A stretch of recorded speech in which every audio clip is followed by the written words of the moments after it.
Il n'en a rien fait. Il a même fait pire. Il a marché sur tout le monde. La répression des Gilets jaunes, la répression des mouvements sociaux, l'indifférence aux violences policières, ça n'existe pas. L'indifférence aux questions de moralité publique, rappelez-vous l'affaire Benalla.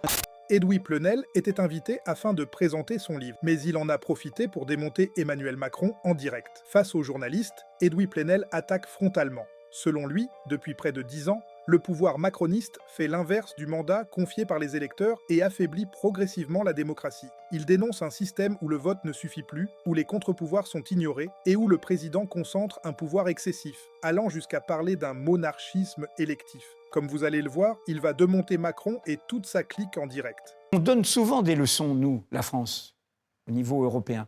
On regarde l'Italie. L'Italie, il y a la mafia. Comme si, en France, elle s'arrêtait comme le nuage de Tchernobyl. Bien sûr qu'il y a de la mafia en France. Comment l'Italie a conscience qu'il y a non seulement une mafia meurtrière en bas, mais qui a gangréné l'État, qui a gangréné les milieux d'affaires. Il y a la haute mafia, jusqu'à Andreotti, qui a été jugé, jusqu'à des proches de Berlusconi, grâce à l'indépendance de la magistrature. Madame Meloni a voulu mettre fin à ça. Elle a fait un référendum. Parce que depuis la Deuxième Guerre mondiale, la magistrature en Italie est totalement indépendante. Les procureurs sont indépendants du pouvoir exécutif. Et c'est eux qui dirigent la police. Ça veut dire qu'un procureur qui mène les enquêtes n'a aucun compte à rendre au pouvoir exécutif. En France, comme vous le savez, ce n'est pas le cas.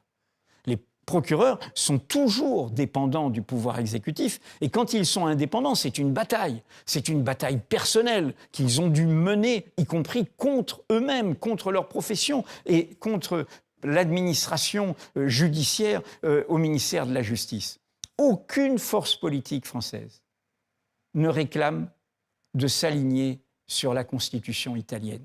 C'est ce qu'il faudrait faire. Donc vous mettez en cause notamment, disons, la gauche. Parce qu'au fond, vous dites dans ce livre, la gauche n'est pas au rendez-vous. Mais la gauche, rendez-vous de l'égalité. Et au fond, peut-être est-ce à cause d'elle que vous voyez poindre la catastrophe. C'est ça que vous dites. Disons, je pense depuis longtemps, et c'est un débat avec beaucoup d'amis qui sont engagés à gauche et que je respecte, parce qu'ils défendent des revendications, des choses issues de la société, et ils ont bien raison.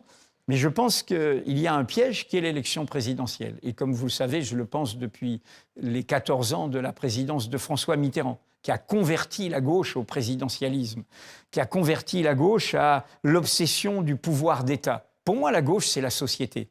C'est d'abord construire le rapport de force dans la société, être du côté du mouvement de la société. Quand on ramène tout à des logiques de conquête électorale, on est dans des logiques hégémoniques. Ça donne les gauches irréconciliables. C'est écrit, hein. À chaque fois, c'est la bataille. Qui est-ce qui va être hégémonique? Les sectarismes, et au lieu de se rassembler sur l'essentiel. Quand il y a eu une grande peur en 2024 pour faire le programme du nouveau Fonds populaire, ils ont mis 2 jours. Ils n'ont pas eu de mal. Alors, quel est le problème? Le problème, c'est que, profondément, le présidentialisme fait que la gauche a abaissé sa culture démocratique en France, son exigence démocratique. Elle considère que la justice est utile si elle est sévère pour ceux d'en bas, mais elle se méfie de la justice dès qu'elle concerne ceux d'en haut. Elle a mis à distance, rappelez-vous, à chaque fois, y compris quand il y a eu les premières affaires qui concernaient le Parti socialiste, dont j'étais, moi, un des journalistes qui enquêtaient là-dessus, tout de suite, c'était une justice politisée, au lieu de dire, bah oui, on a la main dans le pot de confiture, il faut en rendre compte. Dans les grands scandales d'État de la présidence de François Mitterrand, l'affaire Greenpeace, François Mitterrand n'a jamais été interrogé sur ce crime d'État, jamais une question. Jamais une commission d'enquête parlementaire, jamais de débouché judiciaire. On pourrait multiplier tous les exemples. Sur François Mitterrand, vous dites carrément, vous parlez aussi des mensonges sur Vichy, sur un certain nombre de sujets. Sur le colonialisme et sur Vichy, les 2 placards. Vous savez, c'est pour ça que c'est une très longue durée et notre temporalité actuelle fait qu'on oublie l'histoire.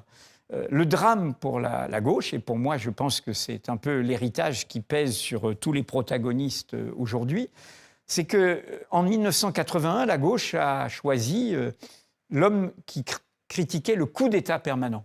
qui devait démocratiser.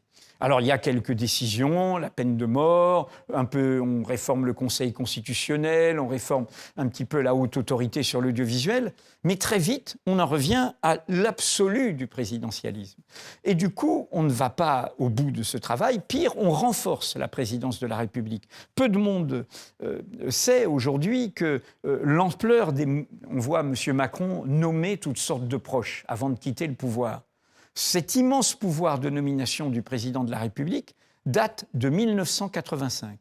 François Mitterrand a étendu, avant la cohabitation, la possibilité de nommer des proches comme une armée de fidèles, plusieurs milliers de personnes. Et du coup, vous avez une sorte de bunker qui lui a permis de faire face, sous la cohabitation, à Jacques Chirac.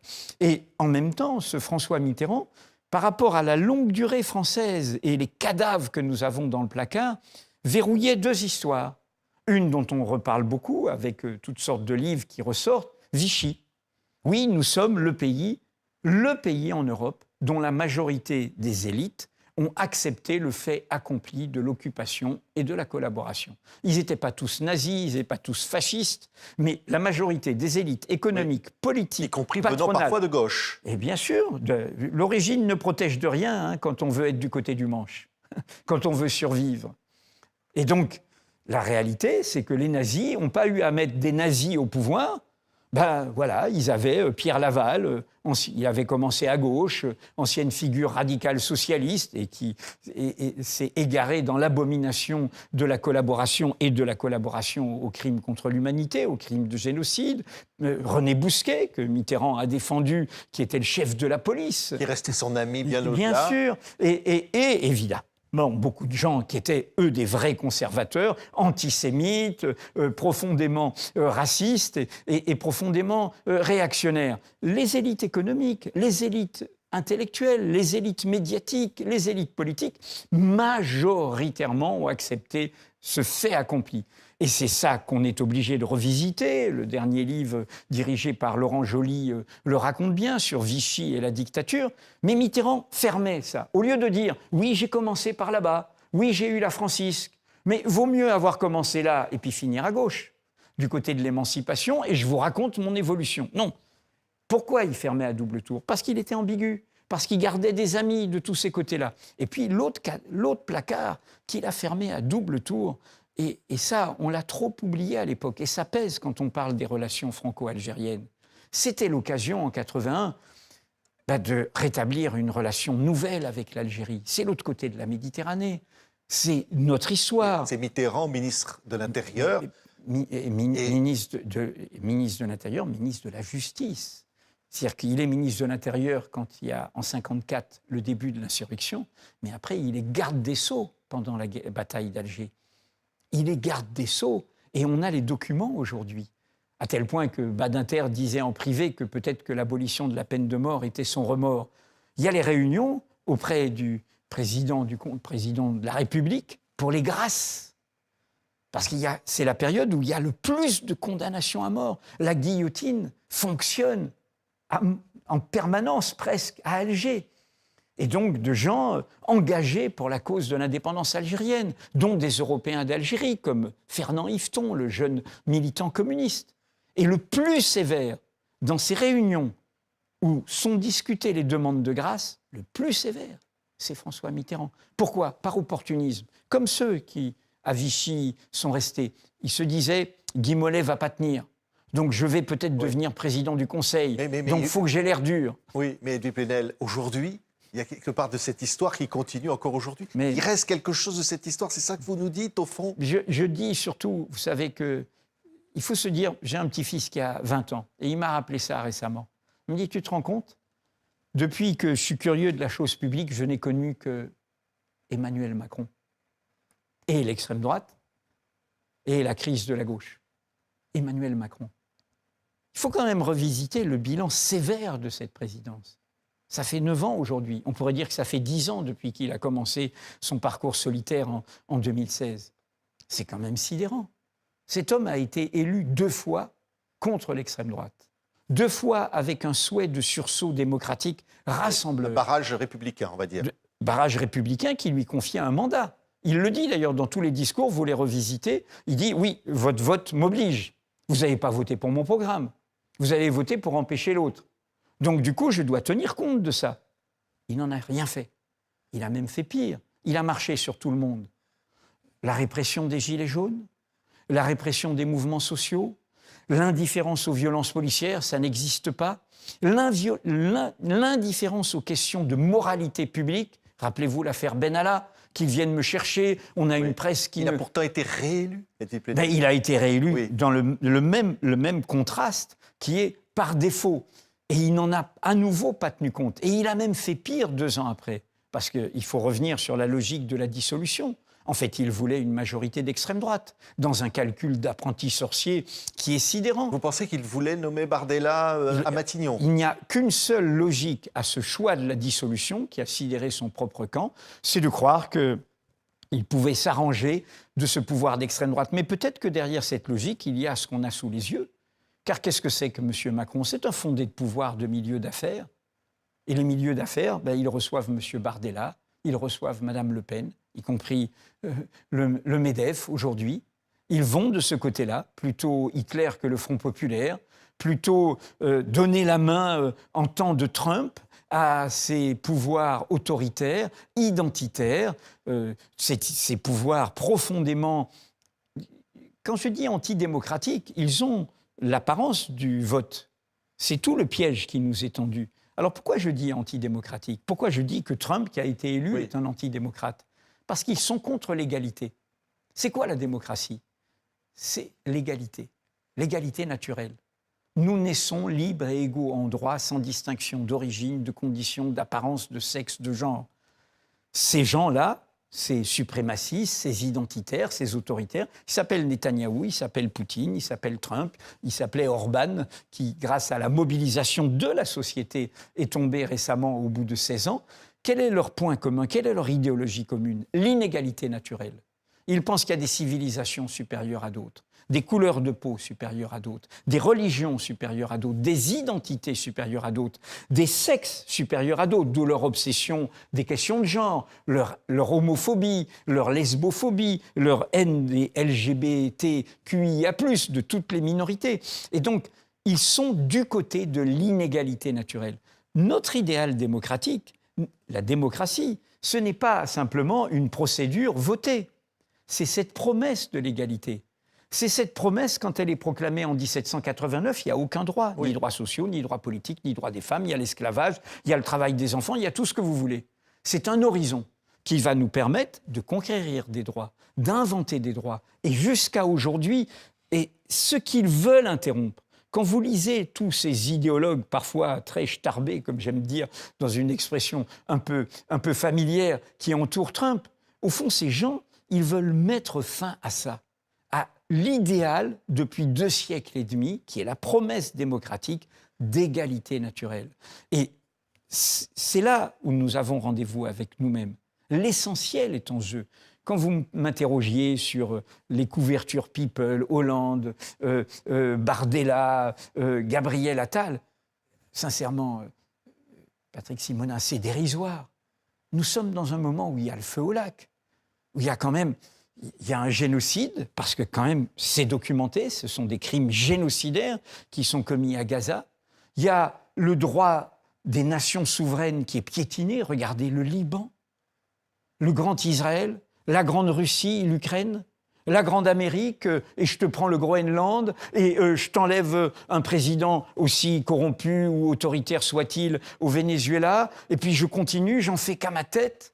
Mais ce monde-là est un monde qui nous emmène dans le gouffre. Il faut écouter.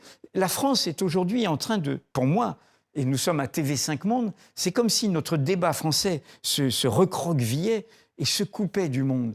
Écoutez ce qui s'est passé le week-end dernier à Barcelone, avec Pedro Sánchez, qui a ramené un peu tous les progressistes du monde entier pour dire « Eh oh, il se passe quelque chose quand même !» Le droit international, comment l'Union européenne qui maintient l'accord de partenariat avec Israël, alors qu'Israël se comporte avec ses dirigeants actuels comme un État voyou, et on peut continuer. Et comment l'Union européenne qui continue à discuter avec M. Trump comme si c'était un allié, alors que c'est un ennemi. Et donc là, il y avait le président brésilien, il y avait la présidente mexicaine, il y avait le président colombien, il y avait Paul Magnette, le socialiste belge, qui est un vrai social-démocrate. Il y avait du monde entier qui était là. Là, il y avait des forces vives. La France, le héros français de cette réunion, Gabriel Zucman, l'homme de la taxation des grandes fortunes.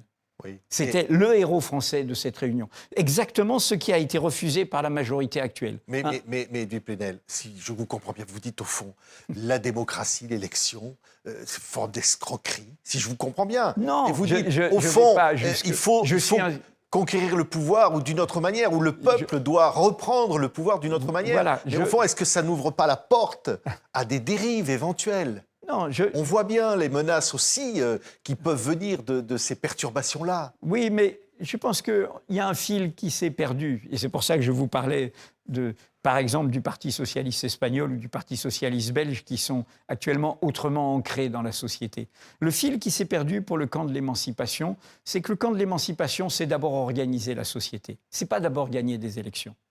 C'est là où on vit, là où on travaille, s'organiser. En France, c'est quoi le camp de l'émancipation ? Eh bien, c'est les 3 millions de personnes qui sont engagées dans le syndicalisme. 1 million de délégués, d'élus. Oui, de moins en moins. Voilà. Sont de moins en oui, moins parce qu'en France, c'est comme pour le droit de vote. En France, il y a une moindre... Mais quand vous écoutez la patronne de la CGT et la patronne de la CFDT, qui sont quand même sur la même longueur d'onde, vous avez des gens qui organisent la société. Pour moi, si on est du côté des droits, du côté de la défense des droits, contre les discriminations, contre les oppressions, contre les injustices, on est d'abord dans le fait de s'organiser là où on vit, là où on travaille. Quand on est journaliste et qu'on est convaincu de ces idéaux démocratiques, on a d'abord rendez-vous avec soi-même dans notre travail, dans notre métier. Et donc, la réduction de tout ça à l'élection, moi je suis un citoyen responsable. Demain, il m'arrivera encore de me prendre un bulletin de vote, même s'il n'est pas de ma sensibilité, pour faire barrage au pire. Je l'ai toujours fait, je continuerai à le faire. Je ne dis pas qu'il faut jeter ça. Donc vous voterez Édouard Philippe plutôt que Jordan Bardella. Je voterai ce qui me permettra d'éviter le pire dans la configuration. Vous ne vous abstiendrez pas. Non, je ne déserterai pas les urnes et je ne l'ai jamais fait. Même quand je faisais mes révélations sur la part d'ombre de François Mitterrand, j'ai revoté pour François Mitterrand en 88. Je n'ai pas de problème avec ça.